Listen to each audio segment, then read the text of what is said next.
নমস্কার জানাই কয়থা ইউটিউব চ্যানেলের তরফ থেকে।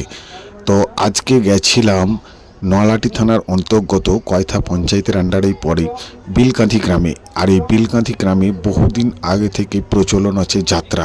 আর এই যাত্রার আগের দিন কিছু না কিছু একটা পুজো করে থাকে। এর আগের বার করেছিল নরসিংহদেব, এবছর করেছে শ্রী শ্রী মহাপ্রভু চৈতন্য মহাপ্রভু।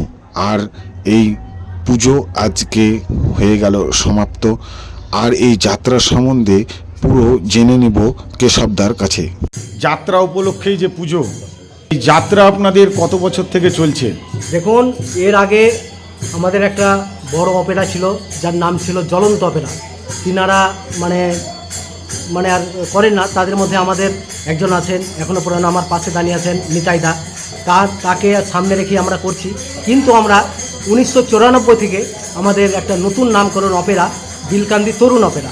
সেই তরুণ অপেরায় তখন আমরা তরুণত্ব ভাব এবং সেই হিসাবে আমরা তরুণ অপেরার নাম দিয়েছিলাম। তাতে এখন বর্তমানে নতুন পুরনো সবাই মিলে আমরা এই অপেরাটাকে এখনও দীর্ঘতরভাবে চালিয়ে যাচ্ছি। আচ্ছা, আজকে যে দেখছি আপনার এই পুজো, এই পুজোটা কি আপনার যাত্রা উপলক্ষেই? অ্যাকচুয়ালি বলতে পারেন যাত্রা উপলক্ষেই। কেননা আমরা দেখেন 1994 সাল থেকে যাত্রা করে এসেছি। তখন কিন্তু খুব এতটা রেওয়াজ ছিল না বা দিন দিন বাড়তে লাগলো।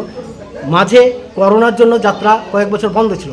তারপরে আবার আমরা কয়েকজন বন্ধু এবং আমাদের নিতাইদার, আমার দাদা, তার পরামর্শ নিয়ে আমরা সবাই আমার মনস্থির করে নামলাম যাত্রায়। কিন্তু আশেপাশের হয়তো কিছু লোকে বলে যে কী উপলক্ষে যাত্রা, একটা নিশ্চয়ই কোনো উপলক্ষে হয়। আমরা তাই মনস্থির করলাম যে আমরা যেহেতু হিন্দু সমাজেরই লোক, তো সেই জন্য আমরা এটা কোনো ঠাকুরের মূর্তি বা শিবরাত্রি বা কোনো কিছু উপলক্ষে গত বছর যেমন আমরা আপনার শ্রীকৃষ্ণের একটা রূপ নরসিংহ ঠাকুর করেছিলাম। তাকে আগের দিন পুজো করে তারপরে দুদিন যাত্রা। এই বছর আমরা শ্রীকৃষ্ণের একটি রূপ শ্রীচৈতন্য মহাপ্রভু, যখন তিনি নীলাচলে, মূর্তিটা আপনি নিশ্চয়ই দেখলেন, সেই নীলাচলে মহাপ্রভুর মূর্তি করে তার পুজো করে কাল থেকে আমরা যাত্রা শুরু করি।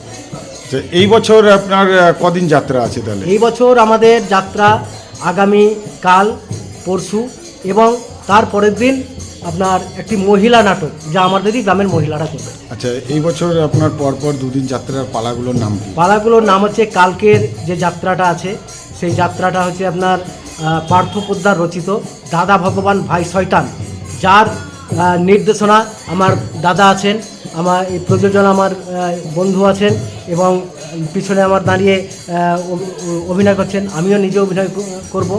পরশুদিন আছে সংসার হলো শ্মশান, মহাদেব হালদার রচিত।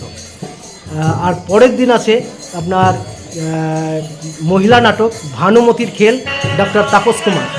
আর সেই দিনকে সকাল 10টা থেকে, অর্থাৎ 16/3/2026 পয়লা চৈত্র সোমবার সকাল 10টা থেকে আমাদের মাননীয় বিধায়ক, কাছের বিধায়ক রাজুদা অর্থাৎ রাজেন্দ্র প্রসাদ সিংয়ের অনুপ্রেরণায় একটি বিনামূল্যে চক্ষু শিবির এবং বিনামূল্যে চশমা বিতরণও করা হবে। এইখানে কি ক্যাম্পটা করা হবে? হ্যাঁ, এখানে এই যে প্রাইমারি স্কুল হবে, সেই প্রাইমারি স্কুলেই ক্যাম্পটা করা হবে। আচ্ছা, তো আপনাদের যে সব যাত্রা, যে অভিনয় যারা করে থাকেন, তারা কি সকলেই কি আপনাদের গ্রামের, না বাইরে থেকে আসা হয়? যারা যাত্রা করেন বা যাত্রা প্রেমী, যাত্রা আমাদের সঙ্গে উদ্বুদ্ধ আছেন, আমরা সিনিয়র জুনিয়র মিলে ধরে আছি। ছেলেরা সবাই আমাদের গ্রামের এবং বহিরাগত মহিলা শিল্পী এবং মিউজিশিয়ান তারাও বাইরে থেকে নিয়ে আসতে হয়। আচ্ছা, তো দাদা, এই যাত্রা উপলক্ষে বা আজকে পুজো উপলক্ষে সকলকে কি বার্তা দিতে চান?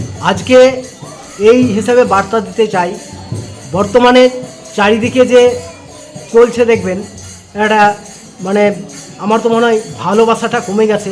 ভালোবাসার বদলে দিকে থেকে হিংসা একটা প্রভাব ছড়াচ্ছে।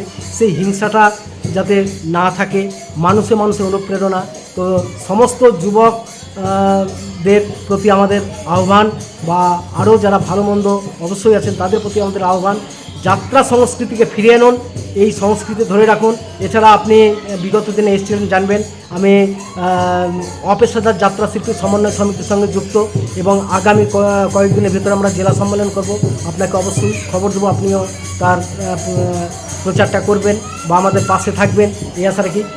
কিন্তু এই যে চারিদিকে যে মানে সংস্কৃতি জিনিসটা হারিয়ে যাচ্ছে, সেই সংস্কৃতিটাকে ধরে রাখার জন্য যাত্রা, নাটক, থিয়েটার, গান বাজনা সব কিছু যেন ঠিকঠাক থাকে, এই আশা রাখি।